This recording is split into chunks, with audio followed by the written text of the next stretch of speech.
So I'm in Bengaluru, and obviously the reason for my visit is my portfolio, as well as I was here for the Process event where I was a jury member. And of course, it's always fun to see so many startups, investors, colleagues, peers from the startup ecosystem. But what really makes me happy and puts a smile on my face when I come to Bengaluru are the trees. They are so pleasing and beautiful to the eye. You know, it's almost meditative to some extent. So after a long day at work, when I look at some of the beautiful trees, I feel really, really happy. This is the first table where nobody has talked about investment. So what's the secret here? If somebody comes to us and says, I need a SATCOM in 3 months, we say, go to somebody else. Are you telling me people don't know Newton's law? You know, you were all acutely aware of the challenges. Why did you guys start?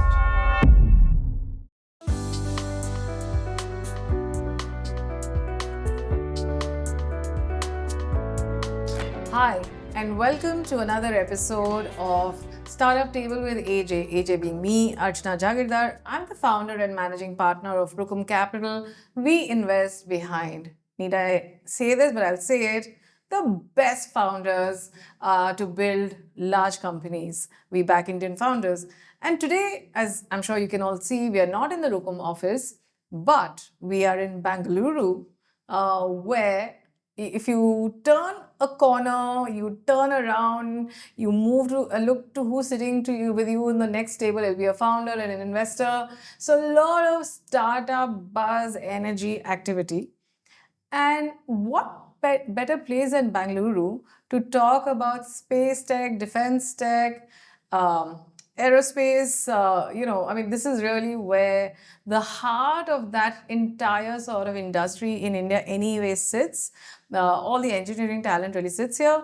And it's, of course, obvious that Bengaluru would be the place where founders would be looking to build in these sectors. So welcome all of you, and thank you for joining me early in the morning. So normally the way we start is with introductions. So introduction, a little bit of background, plus what is it that you're building. So we can start with you, please.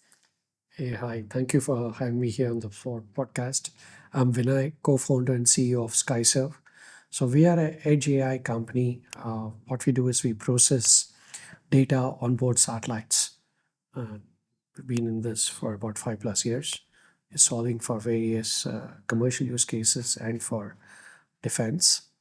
And largely, we solve for real-time processing. We solve for friction and getting the data in a very seamless fashion. Welcome.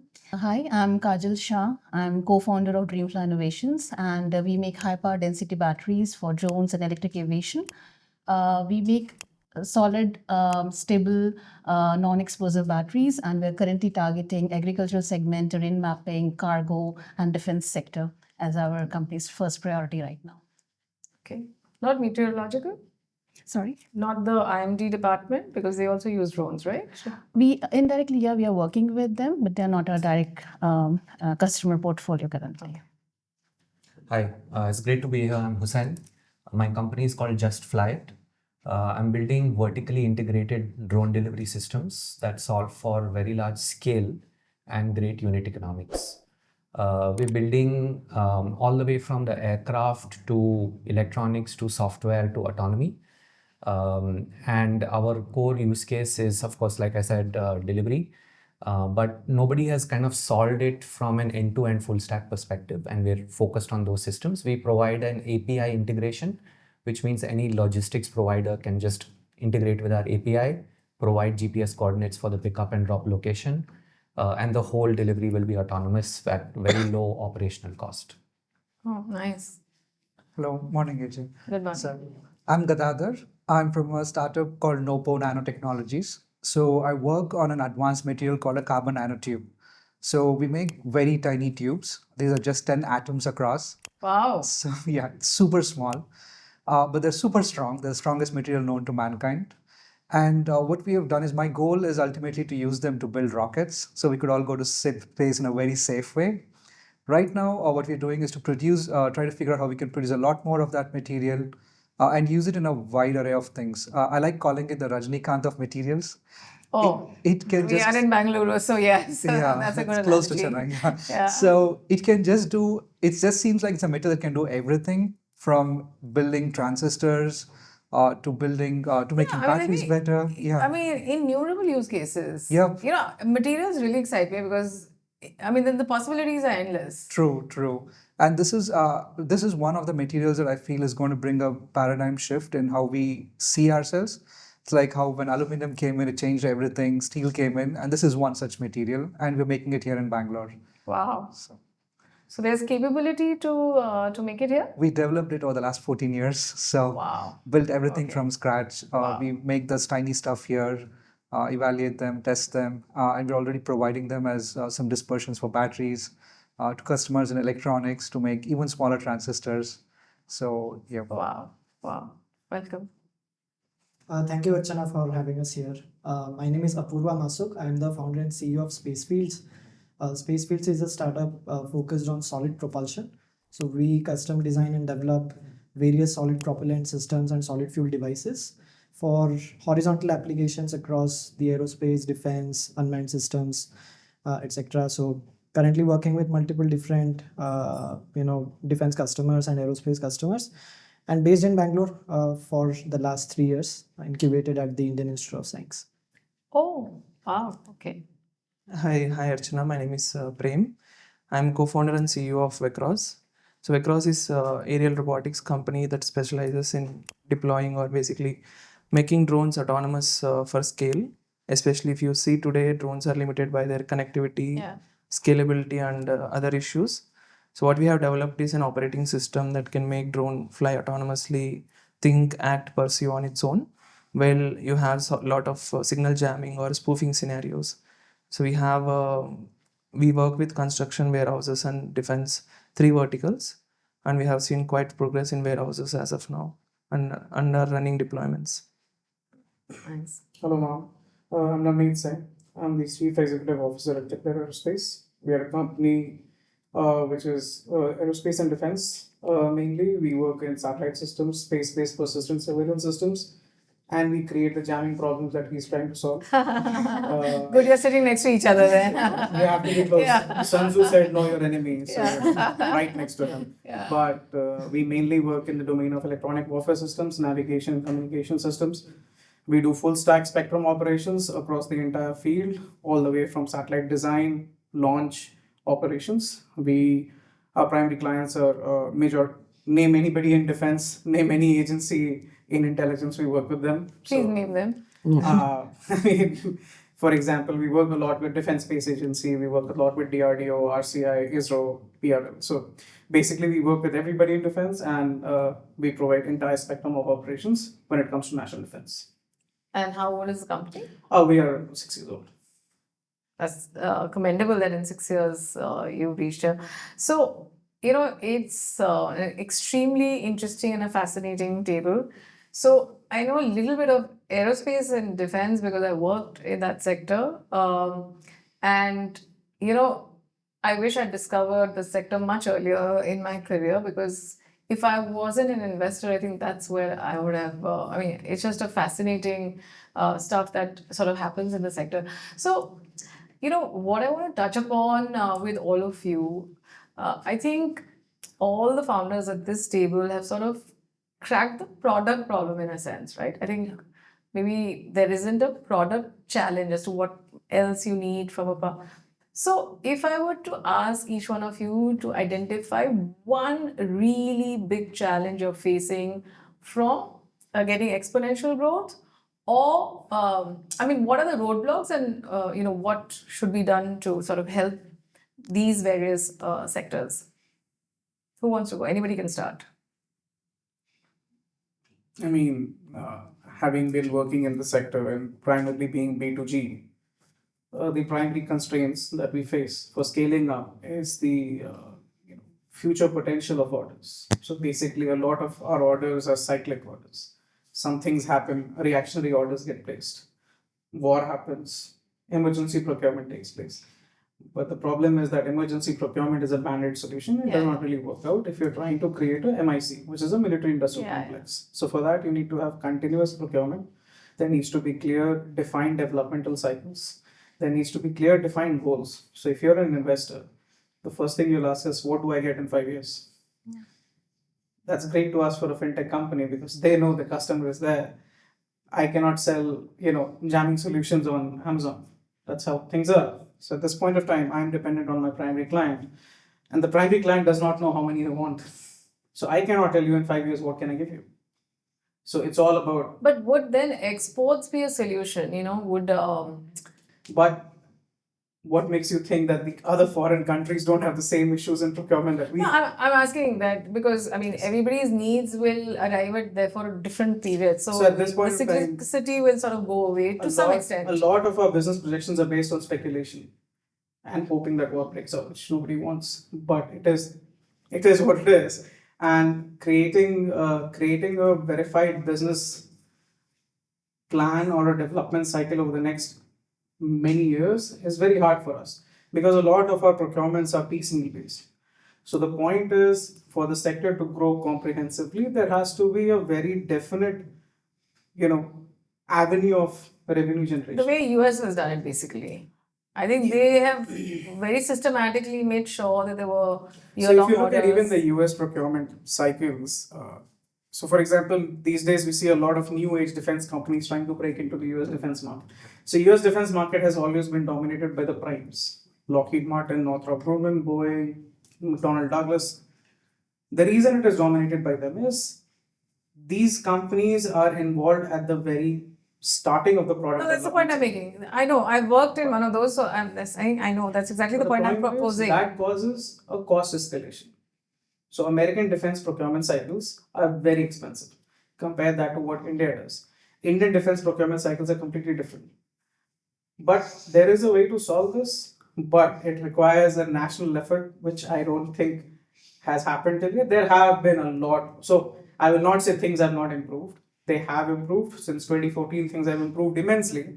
At least now, if you walk into a government office and say, I'm a startup, at least they don't chase you away. I know. They at least give you coffee first and then they chase you away. But things have improved. And coffee is now better in the government offices also. Yeah, but now it is served in paper cups. Oh. And no more China for you. Oh. China is a primary adversary, so you don't get coffee and that. But that is the whole concept of creating a sustainable path to revenue, Understood. Yeah. which can show revenue horizon to the companies working in this sector. And development, therefore. Especially for small companies and startups. Because larger entities like Tata, Ambani's, Reliance, they have other avenues of business which actually fund the defense vertical. Right? So but companies which are hyper focused on one exact vertical, it's very hard to survive. So I will come back because again, like I said, because I worked in an American defense company, the way, at least what I have understood of that, and I want to get everybody's view. So I'll pose a question, but I'll come back later for the answer. Is that you have a big civil side to it, the commercial side to it, and again the two things sort of offset each other's, cost overruns or whatever. But yeah, what are the challenges or one challenge that everyone is facing individually or collectively? I can probably go next. Yeah, please. So I'm a very early stage startup. So I think How early? 7 months. So I think every startup at a different stage has one key problem. I think in my case, it's probably velocity and the ability to kind of move really fast. I think the biggest challenge I'm seeing is how do you kind of decide what your scope needs to be to achieve specific milestones?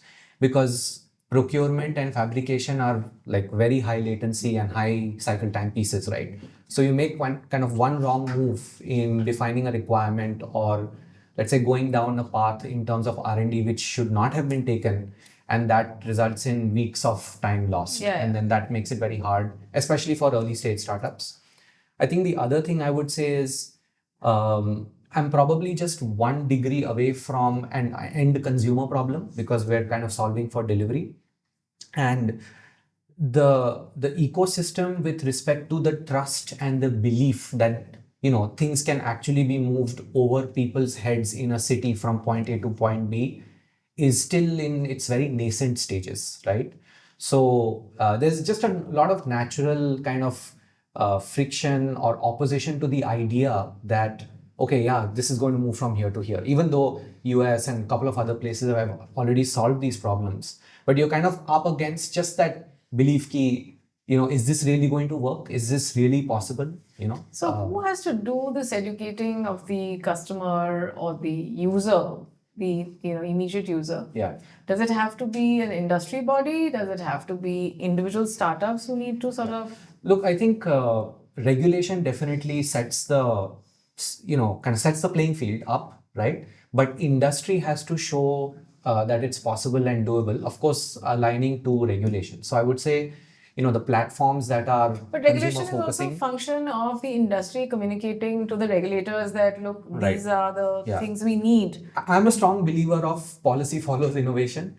So I do believe that, if industry kind of takes the first step in setting up the infrastructure, making all of this believable, then, that absolutely kind of regulation follows that. So in some sense, you're absolutely right. Like I would say it's industry's responsibility to take the lead and kind of the regulations need to support. Right. Who wants to go next? Yeah, so I can. Oh, you want to go? It's okay. Yeah. So I think a lot of the challenges that you talked about, like even exports and stuff, that's exactly what we've been doing. So in terms of figuring out the market, but I feel a more fundamental problem that exists in scaling up in India is lack of people with fundamentals. So who know their stuff, even their high school stuff that they know really well, and they actually understand what Newton's laws are. We don't get those people. We don't. Are you telling me people don't know Newton's law? Very few people know that, and they like to go to the US. saying? Who understand things properly, who can question things. They like to leave India as soon as possible.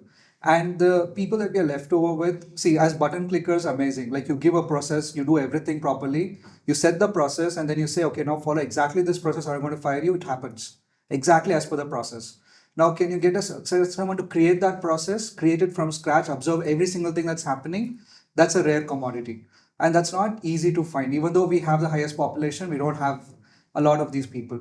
And that's, I think, is a major stumbling block, because when you want to create something innovative, something where you want to push boundaries, you need such people. Yeah. And you also need people who are less fearful, because our system is all about creating people who are scared of everything. And That's my favorite topic. Those two are my favorite topics. so that's something for which I don't know what a solution is. Like, see, the people say that, okay, you need to start a training program. But if you're getting someone post-college, what training do you give after that? And what's the use of the last 20 years of training for that? So that's something that I think is a more fundamental problem that we need to address. So without mentioning the institutions, I was having this conversation with somebody else when this whole, sort of conversation started at a national level that India needs more deep tech sort of startup. Thing is, your best known engineering colleges, revel in the consultancy job their graduates get. I mean, when was the last time an engineering college has celebrated a research job? When was the last time we celebrated a research paper? So then, I mean, you will have this problem. Yeah, but I think it's also a cultural issue. That's something that's more difficult to change. Because even I've seen kids who are like super good, and then they're like, so my mother wants me to go to the US. My cousin is there, and the competition is there, and salaries don't match up, and they can't show their faces to all the relatives. Yes, so it's that's a big one. Yeah, That's a big one. Yeah. so that's something that's also there. Even though No, but I'm saying that, when an institution has so much power, because now everybody desires to go to those engineering colleges in India, I think that power can be also used for good, to say, and to make these things far more attractive to the students, because students are malleable at the time that they're entering, once they've taken the exam, they've got through. I think they are malleable. Yeah, of course, there's also the social factors in place. True. This is my view. I have a very strong view on this. Okay, you wanted to go next, please. Yeah, I can go next. Okay, so for us also, like, we are into batteries for drones and aviation industry. Our major challenge currently is definitely the same non-predictability of what our customers want. We're suppliers to the industries, like we are into agricultural segment, where we supply battery for agricultural drone segment. We are supplier to the companies who are supplying to defense. Now, majority of the agriculture companies are dependent on government tenders and defense. Again, like it is very condition based. Today, some tensions are happening, and we need batteries overnight for our drones. Like what he Yes, mentioned. exactly. Yeah. So how much? So supply chain becomes a major bottleneck, not just from our end, because overnight they want a big number. How to supply that, and secondly, how to maintain that inventory So how as do you well. manage it when you get that Inventory, kind of a yes. request? What do you do? You say no, Exactly. or you try and Yeah, manage it? and you have to choose from the. Sometimes we have to take a hard decision of even who has a much more pressing problem or pressing need to supply batteries to. Supply chain from both the ends. So we also procure our raw material, and those raw materials have a longer lead time, Yeah. sometimes even 2 months. Yeah. So it becomes a major bottleneck. So though we have been educating our customers to have a much more planned way, at least on the agricultural side, seasons are there. By God's grace, India is a country where agriculture season happens throughout the year in some or other part of the country. So that was how we've started educating our customers that have a plan so that we can have a proper planning for you. We can provide you batteries and even at a at a desirable cost, because if there is an overnight requirement, even our costs shoot up. So this is how we are handling. On the defense side, of course, we're supplying to the companies who are suppliers to the defense directly. So same issues, whenever there's a tension, they'll come back and they want it overnight. So that problem is something they have to wait for a lead time, which not necessarily benefits all the So time. if you wanted to send a message, what should that lead time be? 6 months, 8 months, 1 year?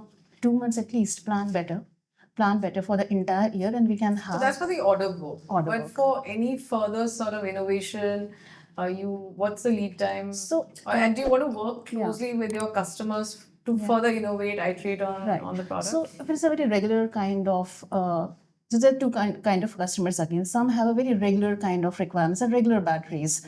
The specifications are quite frozen. For that, it is very easy to supply in 15 days or a 1 month times. But certain customers have very customized requirement. I want my battery to be operational at minus 40 degrees centigrade or Leh and Ladakh kind of situations. Certain kind of vacuum oriented batteries are required. When it comes to customizing, it's a long process. 3 months, 4 months, because it has to pass through a testing phase, and then eventually it happens. So you can't suddenly come overnight and say, I need a production thing, because the climatic conditions are also very rough and tough. So better planning is the only way out currently. So you want at least 2 months lead time? Yes. For What's the lead customers. time you want? 2 months, 6 months, 1 year? It's not a question of lead time for us. It's more of a question of Order. development. Right. It is more a question of, because we make satellites. Satellites lead time is anyways 1 year minimum. So for us, if somebody comes to us and says, I need a satellite in 3 months, What do you say to them then? We say, go to somebody else. We don't entertain such nuisance. The point is that for us, lead time is not an issue. We work on cutting high-edge technology, and that has an R&D lead time of its own. My request at my point is, if you want Indian developed systems, which can beat world benchmark systems, you need to understand that requires a lot of effort. That requires a manpower effort. That requires a lead time effort. That requires an R&D effort. It requires mobilization of resources. It requires mobilization of money. It requires a lot of things. It is not an endpoint thing that you ask it and, we are not everybody here is the jinn from Aladdin, right? We have to work. For that to happen, there should be a Even the different... jinn from Aladdin only granted 3 wishes, right? He said 3 se zyada, I can't do more than 3. You Right? should be happy that the jinn should be happy that he was not servicing the Indian defense market. वो खुद के लिए बोल रहा था कि भाई मैं अपने लिए एक दो रख लेता हूँ. The point is that there has to be a definite way to what you want to do. There has to be a national security white paper. There has to be a national security technology white paper, which defines the goals of this country over the next 10 years. What do you want? Tech, especially cutting edge tech, takes time. If you want white label products, there are many companies on the market who will white label with, and the only thing that they make in India is the sticker. Actually, the sticker is also made in China. You want that? Who will get it? And what would be the fly on the wall when you're interacting with your clients? What are you saying to them? Vinay knows. He's a partner, so he knows exactly how we talk to our Tell clients. me, what is he saying to his clients? I don't know about some of those conversations, but largely, if you look at, I think in a way, what my fellow panelist here saying, there needs to be some sort of a predictability in orders, predictability in supply chain, predictability in hiring or scaling, upscaling, or being just in time or right on time kind of a thing. So I think when you look at a US policy, it's published on the website, it's upfront and stuff. It's not that transparent. It's not that they have not thought through it. It's not that they're not aware of it. They have spent some deep analysis of where the blueprint is going and what they want. But I think somewhere probably there should be closed door industry versus the defense procurement workshops to say that this is where I'm headed for the next 2 years. These are my milestones. Can we work towards achieving that ahead of time? Or if you have any blockers, what can we do on it? It's beyond the tenders. I think that's the kind of a thing, because that predictability leads you to a set of actions when you work backwards. So I think And that's how I see that. So I think one key, I know both of you have not spoken, but so far what seems to be clear is that there needs much more interface with the customer, the primary or maybe the only customer, Yeah. for everybody on this table. Would that be? I think Interface. yeah, some sort Say, of, I think the access to customer has, access to customers. has drastically improved. Means what you. But are you guys not saying that it needs to be improved further? I think it is at a good place. Of course, this is something that is a continuous process. But over the last few years, access to military customers, government customers, to the last end user customers has drastically improved, even for smaller firms, etc., which otherwise used to be a big boys area or a fenced area. One of the other challenges that we face even is some of us are in quite regulated sectors, and productionization of our products require several statutory approvals, licenses, clearances, etc. And smaller firms like us do not have that legacy infrastructure or licensing muscle, etc., to or that administrative bandwidth to do all of that. And like Navneet also hit the right point, orders in defense can be large, lucrative, but is quite intermittent, seasonal, and it has to justify for us to make that kind of effort and investment. Ultimately, it's a national concerted effort that has to happen on both the policy side and on the demand assurance or demand assessment side. That will help smaller firms to develop some of the cutting edge products. So one point I want to add, or basically on the macro situation where there is a lot of optimism on, like, let's say, push for made in India and everything. You see, like, India as such, one point you mentioned, like, industry is driving the policy making itself.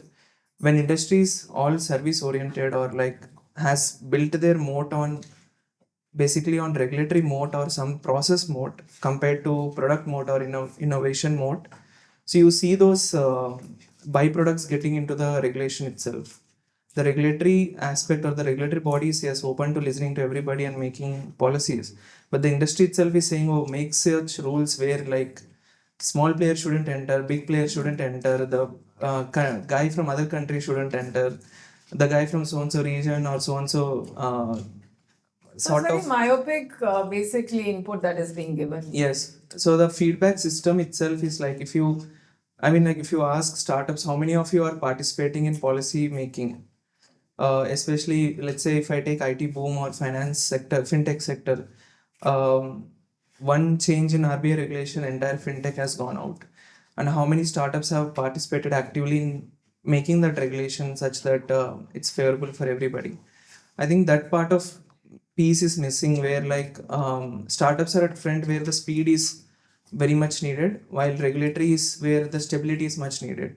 And then if both are not talking and regulation has more power, then startups are eventually meant to die. Happens with us in drone industry, where policy is like super tight, super flexible, but if it comes to implementation, there are a lot of people who just makes money on making things slow. Yeah. So it's a painful thing to see that, yes, regulation and everybody is on the macro sentiment are pushing you, but at the same time, when it comes to distribution policy, process oriented stuff, you are like kind of fall back because you don't have either money or speed to like experiment out. And I also see some of the startups itself taking advantage of the same thing. Basically, doing business in India, I think, teaches you that. So kind of Try overstepping. to become a gatekeeper so nobody else can Gatekeeper, enter. yes, Once you've exactly. entered, you don't want anybody else to enter. Anybody else to enter, and that kind of kills the market itself. If I tell you for the where all long I term. see this, including in the VC business, but it's everywhere. It's everywhere. Like I think I don't see like I don't say like hope is lost here, but I think there should be a strong push from the small guy itself that you need to change all these things in order to hope for deep tech to flourish, or maybe become more courageous enough to like let the money get wasted on small guys or anything.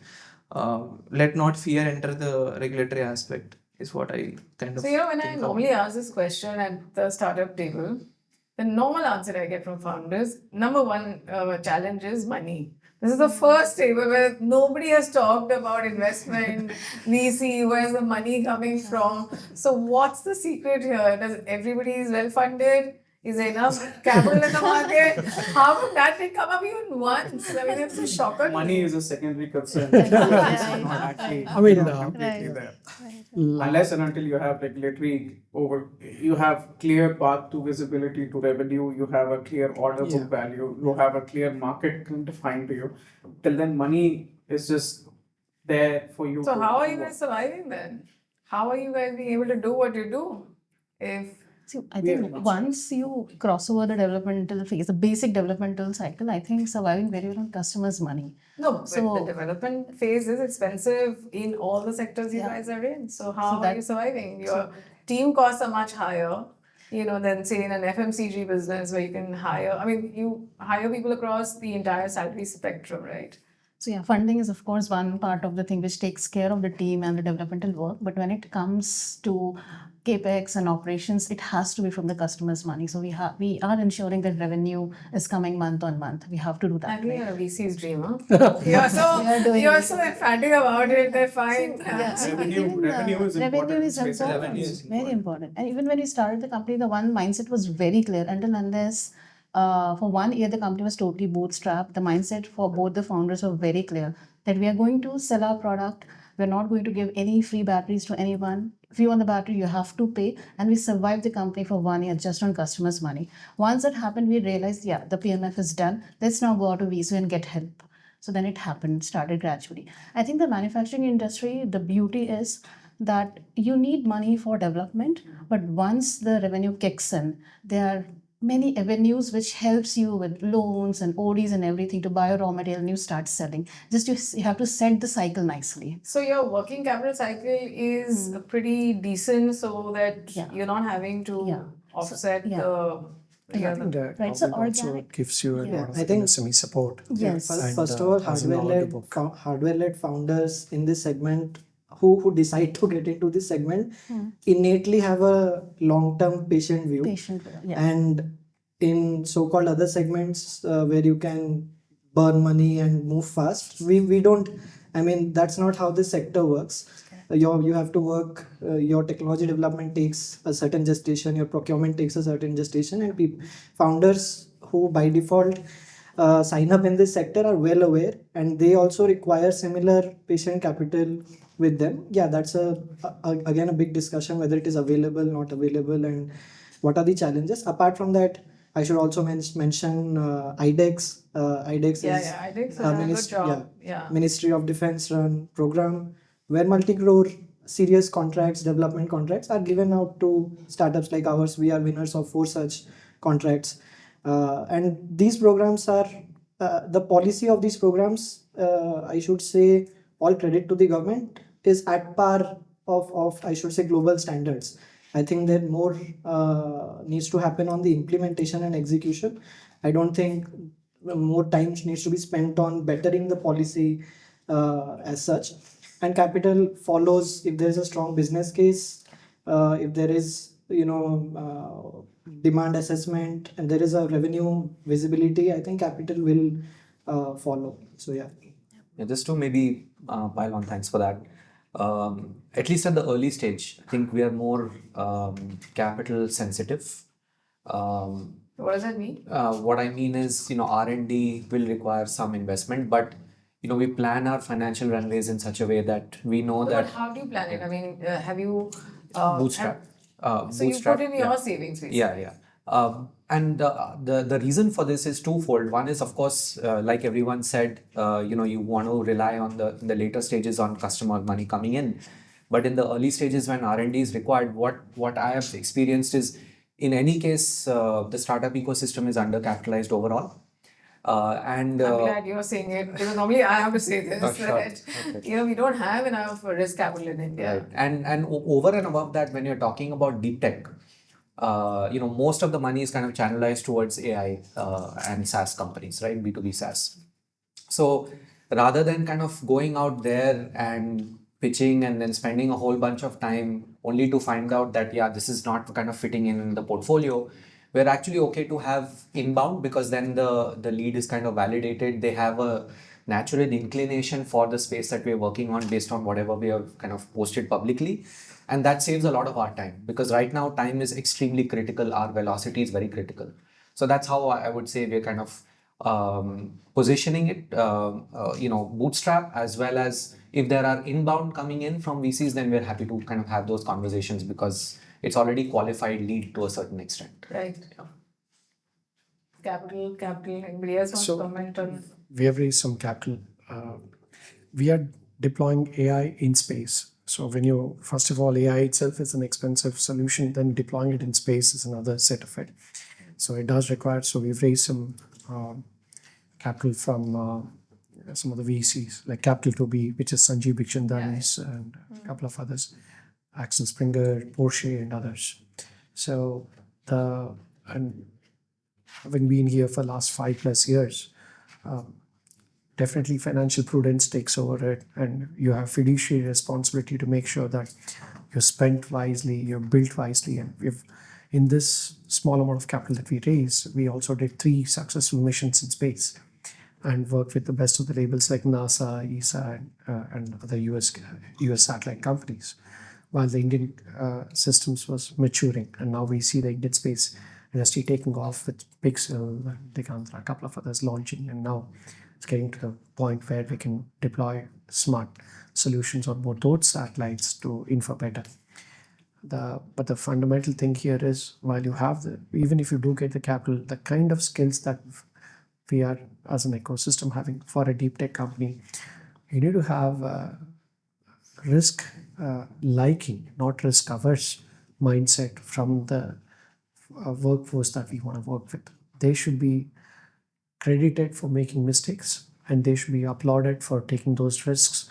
And that's how we will be able to move the needle and build for India in a long-term way.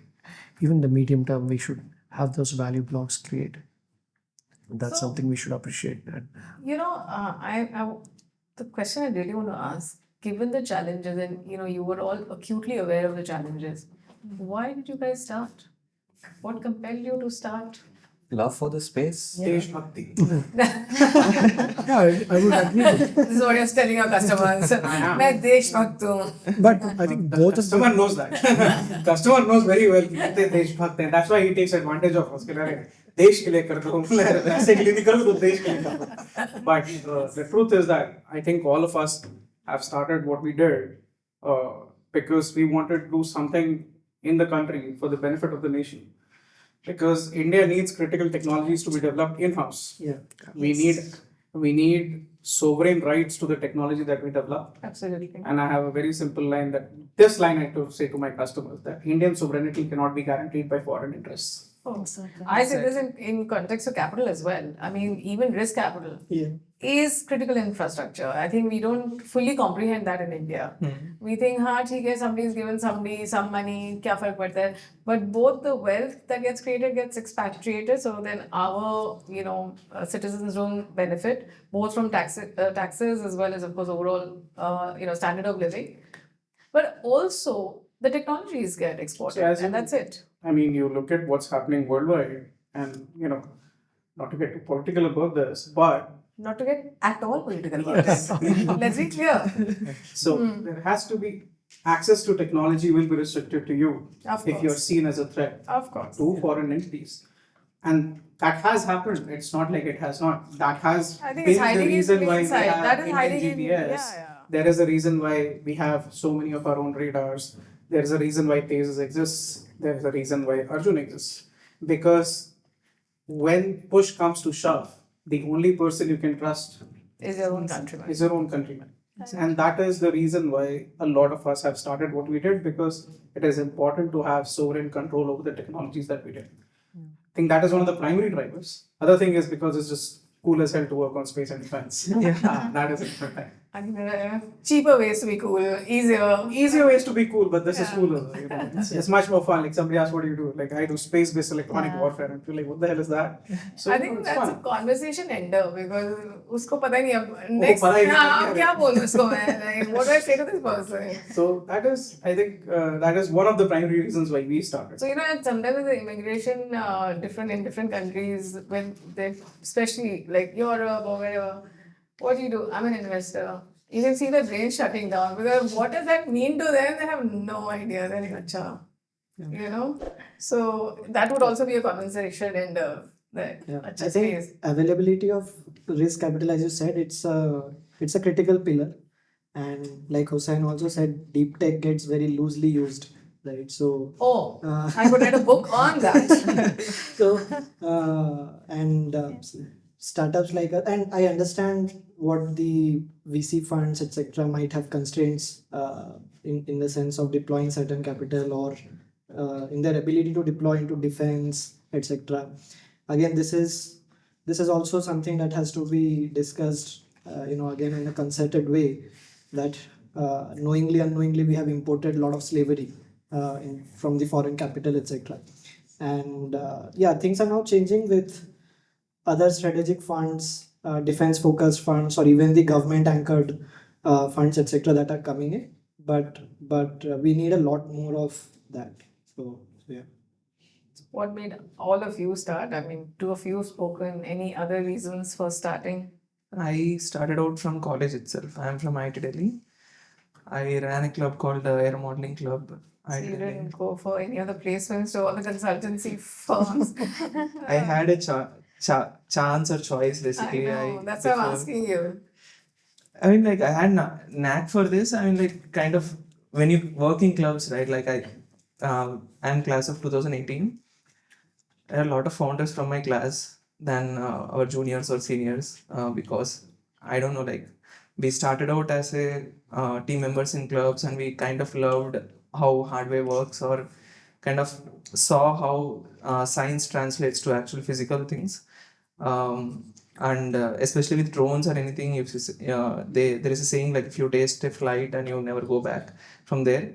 So it was kind of like a starting Strongly point. agree with that, by the way. You see your own thing flying and that's it. You're just in love. Yeah. So BlackBerry, I don't know how many of you remember BlackBerry. So the company was called Research in Motion, and I used to love that name. I think it's such and that was the genesis. That's how they sort of thought of the name, because to make science into something tangible, physical. Yeah. So I started out, but I didn't have experience in like raising funds or anything. But initially, I think that's where IIT has helped us. Like kind of they started out with deferred placements and grants. So I was a recipient of grants while a lot of them were busy chasing placements. That's part of government policy. It's not IITs who've done it. Yeah. So the governments decided and selected IITs because they were already considered the best engineering colleges. So that's how that capital has flowed for grants. Yes. So it's not the other way around, is what I'm trying to say. They have done their job, like kind of initiating the spark in the students to like just get started out of college.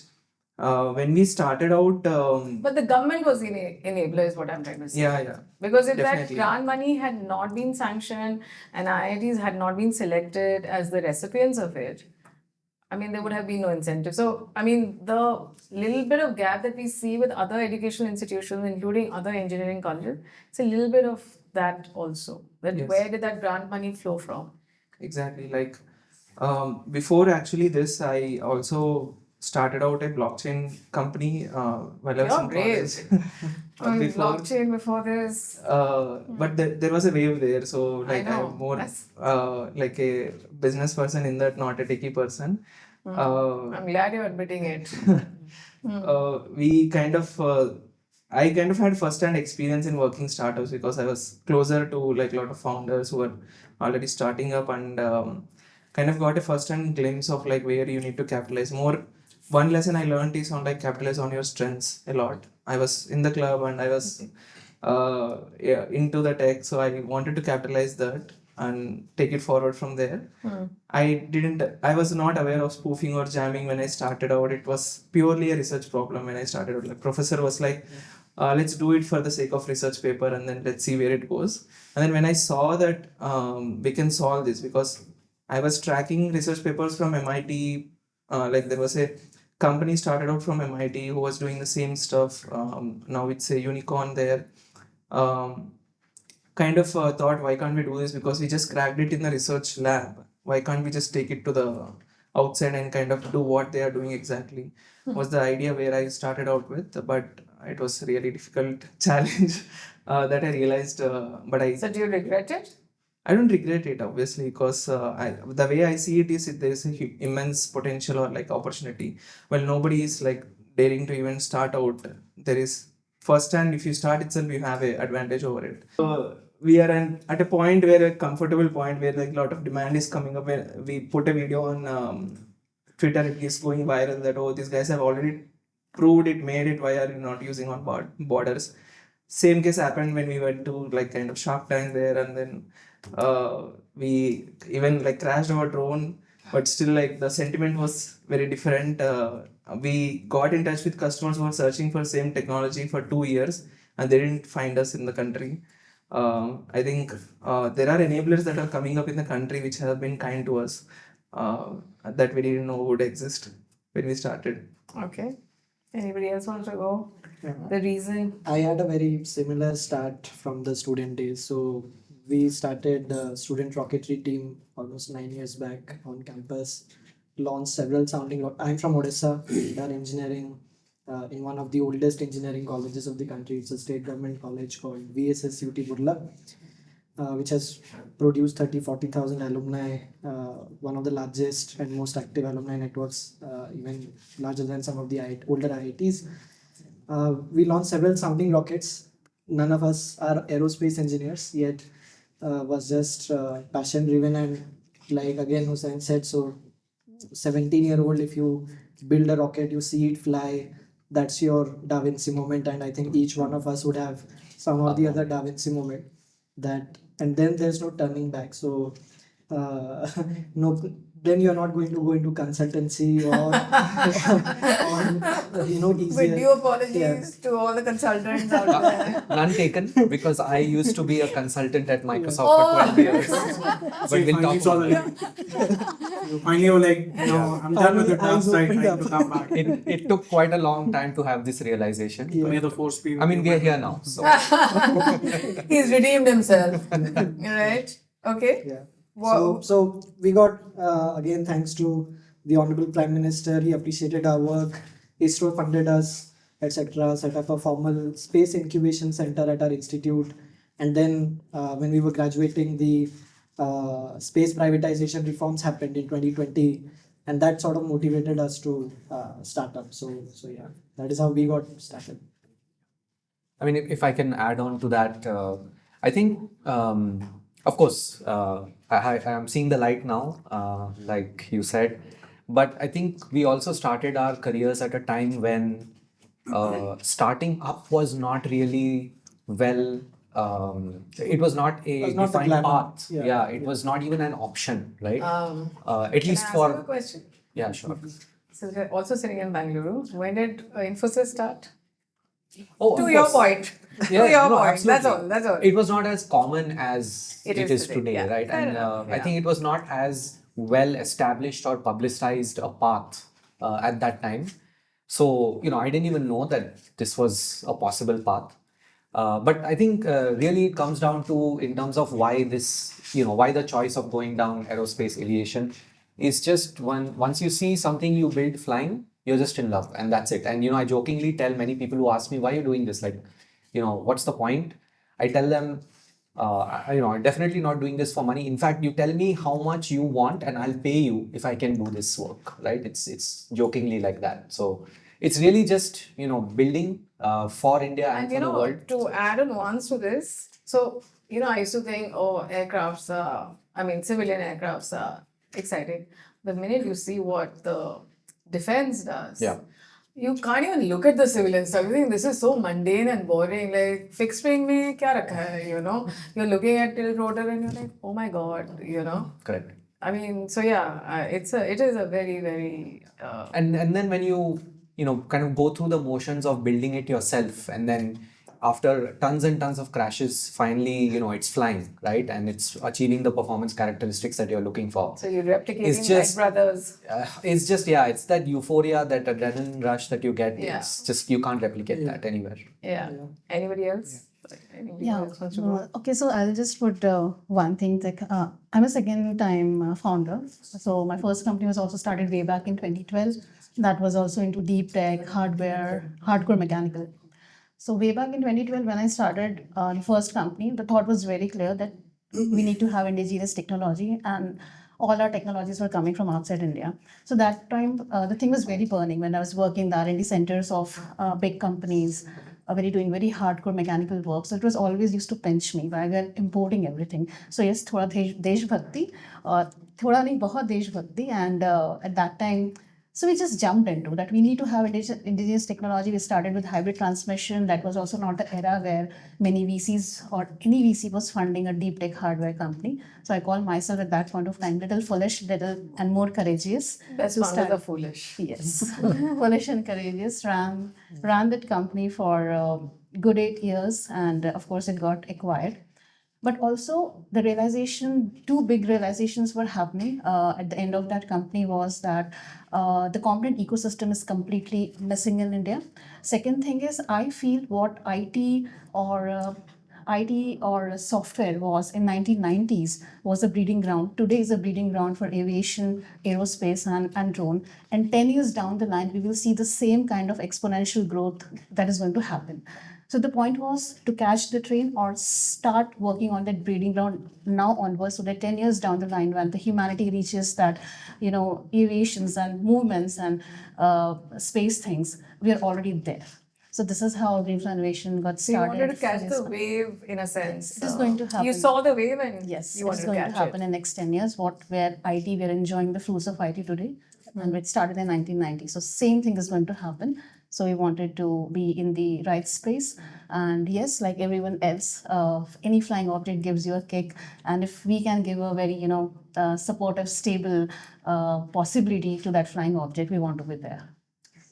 I think just to add on to Kajal, I feel like drones in India are having their iPhone or smartphone moment, because it's just like the perfect storm of energy density, technology and compute power, which can be kind of flown, and the pull from the ecosystem, which is kind of just kind of pushing it past that inflection point where things are becoming mainstream, right? And so it's a really great time to be in and observe like so many founders in this space, and talking about like really exciting stuff across the table here. The timing is great actually, and I really believe that drones are having their smartphone moment, if not just in India but across the world as well. Yeah. No, fair. I think that's a fair sort of a thing. So I had a logical and illogical reason to start things here. So I did my studies in the US and then moved back to India. I've been grateful for the fellowships and the support I've gotten from here, and wanted to give back, and also grew up with a lot of stories about the country, loving it. And going to Mars, being the first person to go to Mars. Yeah, that has been a driving factor for me. And that in turn came from arguments with a grandpa. Like, so basically, he would be like, I'd be like a small kid, go walk to his room. He was my grandpa's brother. And he would ask, who are you? So that was a philosophical, who are you? So, and telling your name and all that doesn't work. Like, you have to philosophically understand who you are, what it means So for you to what be was in the your world. answer? I want to know that also. So I gave all the usual answers and I got belted for that. And finally... That's not very philosophical then. yeah, but then... Philosophers are not violent. Belted in words. Okay. So, Okay.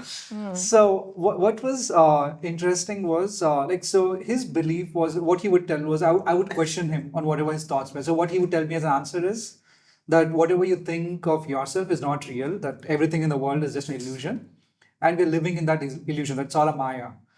So for me, it was like, okay, so if it's all a Maya, does it mean that you don't have free will? Does it mean everything is already set in motion and it's preordained, so you don't have anything that you can do? So it's like, yeah, that's how it is. You don't have any choice. It's all set. And everything is set at different points in space and time, so you don't have a choice. For me, that did not make any sense. It's like, how can you live a life without choice? And you should be able to drive things the way you want.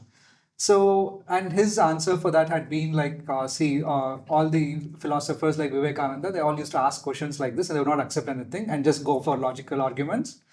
That doesn't give answers. This is not something that you can find answers with logic. So his example for that had been that once like Vivekananda had gotten to Ramakrishna Paramahamsa, so the family follows his philosophy. So that's why I'm named Ganadhar. It was Ramakrishna's childhood name. Right. So he said when he went to him and asked these questions, Ramakrishna touched him, and Vivekananda apparently lost consciousness, and he got an epiphany and got self-realization. So my argument with my grandpa was like, see, most likely is a case of electrostatic discharge. I did not see that coming. So he must have been sitting and meditating on a silk cloth, and when he went and approached, he must have discharged it once and knocked him Oh out. my god. What is that reaction? What reaction did you get to How that? much He mental said- need you get? Yeah. He said, you'll never get it, it's not. So I'm like, no, but why? How can you accept that you can't have free will when you can accept that this is well? And then I'm like, okay, so how do I prove this to myself? How do I set out an experiment? So I like reading books. I used to read a lot of random stuff. Like one time I read this random book called Think and Grow Rich by Napoleon Hill. So I like the anecdotes in it. So I was just reading through for the stories in that. And then finally the conclusion I got was like, okay, if you set an audacious goal and just go all out on it, then you can make amazing things happen. But you have to believe in it completely and not deviate from it. So I'm like, okay, so what is an audacious goal? So I'm like, okay, is being number one an audacious goal? It's not. And we see a lot of musicians, everyone who became number one and then committed suicide because they had nothing else to do. And I'm like, I don't want that path. So I need something Excel bigger. sheet on which what are you going to do? And closing tabs. Achha, this is not going to work. Yeah, so because that's the logical part, right? So I had to see what makes sense. So then pushed it like, okay, well, how much further? How much further? Then I'm like, okay, so this looks far enough, but it's achievable enough and is not so far enough. So it looks like it's a perfect balance. And since I like space too, this was like, okay, let me set this as a goal and then work backwards to see what all needs to happen. So then it came to three things that need to happen. Third thing is to have a rocket that is capable of going to Mars. Second thing is an ability for us to actually get to space. And first is to build a rocket that's safe enough, because every rocket So I let's could come see- back with payload. Yeah, and today when we talk of man-rated rocket, it can blow. You can have one of them blow up every 100 trips. That's the thing, right? Yeah, I mean, that's the and it's challenge. ridiculous. Who's going to take a rocket to space if you're going to die in the 100 trips and you don't know which one's the 100 trips, and that's acceptable. So that meant the reason for that search led to we don't have strong materials. And what is the strongest material that I could find? All textbooks scream that it's carbon nanotubes, and magazines was not textbooks. So just decided to go after it all, and that's how my journey started. Wow. So it was just sticking to that, and then I've not wavered from that. Regarding second phase, we started another company 3 years ago to build rockets. So that's an ongoing work. But there I decided to take a very different approach from what I did with nanotubes. So instead of in nanotubes, I just focused only on producing the nanotubes, nothing else. We developed a lot of cool stuff. So, but in the second company, what we did was that whatever cool stuff we build, we sell that. So that's been building simulators, like spacecraft simulators and all that stuff. The defense minister I sat on one love of them. simulators. So yeah. one reason to go to a defense show is, to my mind, to get access to simulators, because otherwise, I mean, it's We built one which simulates how it feels to drive on the moon. really. Yeah, you can actually come over and experience that. I'm in. Yeah. I'm coming. Yeah. I love simulators. Yeah, And then you also realize how difficult it is, even on a simulator. Yeah, You realize you're supposed to go left, you're going right because you can't control even the simulator. I mean, you're like, wow, So good job. So the grandfather's happy now, No, he passed away long. Maybe he's seeing from somewhere and is happy. So. which is why you need the rocket, right? Yeah. To sort of go say hello and come back. I hope the rocket doesn't go say hello to the That would be insane. Man is trying not to do it. He's trying to go to Mars. Yeah, and And come back. And come back. So he goes to meet his grandma, then you've gone a very wrong route. an existing You have to come rocket back might say immediately. hello, but the one I build will not say hello. Understood. That's a different target market. It's a completely different. That's a completely different target market, But which he's working. So you gotta be okay with that. So you sparked a thought which I want to ask everybody, because there's been a lot of debate over, I think I would say almost centuries on this. Is philosophy and science, or physics specifically, two sides of the same coin? Or are people going to start shouting and saying, that's heresy what I'm saying, because science is science and... I believe the search is the same. Search is for the truth. One says we know it, the other says we don't know it. Who says we know it? Philosophy says we know it. And They are science says, also trying to, explore and understand. depending on the philosopher. Some say that our scriptures write everything and everything is known, so there's nothing to argue about that. It's done deal. So, and whatever you announce, it's like it's already done many years ago. So, what's the Philosophy makes a statement based on whatever the hypothesis is. Science strives to make that statement true by working on multiple years of research and says, okay, this is what he meant. Or there's still a delta. I still don't understand it, hence it's not called science. Right? There's a constant endeavor to say whatever statements were done thousands of years ago. In science. Philosophy makes a philosophy. comment and science strives to align to that. Somewhere there's a cusp of things that happens, and that's what drives the market forward, is how I see it.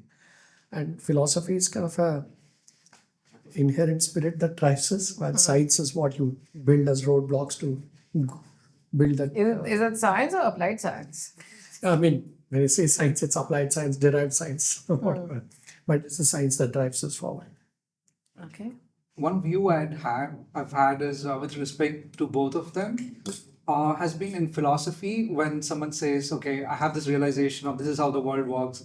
Like in Tao of Physics, he talks about how Eastern philosophy looks so much similar to quantum physics. Yeah. So there, that's been one of the most talked about sort of comparisons. Yeah. So there, the challenge is the people who talk about an experience, they can only explain that. There's no way for any person to go back and do the same thing. It's like, okay, I So sat it is down for 2 individualistic, years. basically. Yeah. Whereas when somebody goes to Mars, everybody can go to Mars and come back. Yeah. Right? So That's yeah. the difference. Yeah. And with science, the thing is you create a process which anybody can repeat because you're following the scientific method, which is the same for everyone. You set out a clear experiment which you can repeat and you have the But steps that for it. process of experimentation, I'm saying, isn't there a sort of, sort of a meeting ground? Because the conclusion is, of course, and that conclusion is, like you said, it's a clear pathway steps. In philosophy, that pathway is not clear because it's individualistic. Yeah. But I'm saying the search for that pathway, there's commonality, right? Yeah. Yeah. Or not? It's all questioning at times. You've laid the whole debate to rest. Like, it's all questioning. Chalo, that's the end of that then. Yeah. So, normally, much earlier in the segment, I ask the founders at the table that if there are any questions that they have for me, I'm happy to answer. So, if any of you have any questions, please ask. Why are you doing this round table? So, that was going to be part of my, when I was going to conclude the episode. See, I've started my own VC fund, so I'm a startup, and so I'm acutely aware of these gatekeepers that are there. And part of the gatekeeping is what? Who is the biggest guy I can get? Because I can get followers, but who needs that spotlight the most? The smallest founders, the ones who nobody is talking to. So that was the reason, to help put stories out which deserve to be put out. And when I say small, I don't necessarily mean, that founders are just starting out. It could be sectors. It could be, of course, founders who are really, really just starting out. And, even within all the media attention, nobody is bothered with you because, everybody talks about startups, but they're not interested in startups, you know. They still want to talk to the best success stories. So the big guys will always get all the press, the media, the attention. So the idea was to help create a platform that puts a spotlight on those who are not getting that spotlight. So this is like there's a Khas Army podcast and there's a Calm Army podcast. So then arm and calm is what. I think we're all khas admis. Just Even though others may think we're aam admis. So Yeah. let's put it that way. In our own eyes, we are the best. So of course. let's put it that way. So you heard me, guys. The reason Startup Table with AJ exists is because we believe at Rukam that all founders deserve the spotlight, not just a handful. I think gatekeeping is not great. I think there's enough for all of us to grow and become really big. And for that reason, guys, do subscribe to our channel. Do like this episode. Do like other episodes because we should all do our bit to encourage founders. Thank you so much.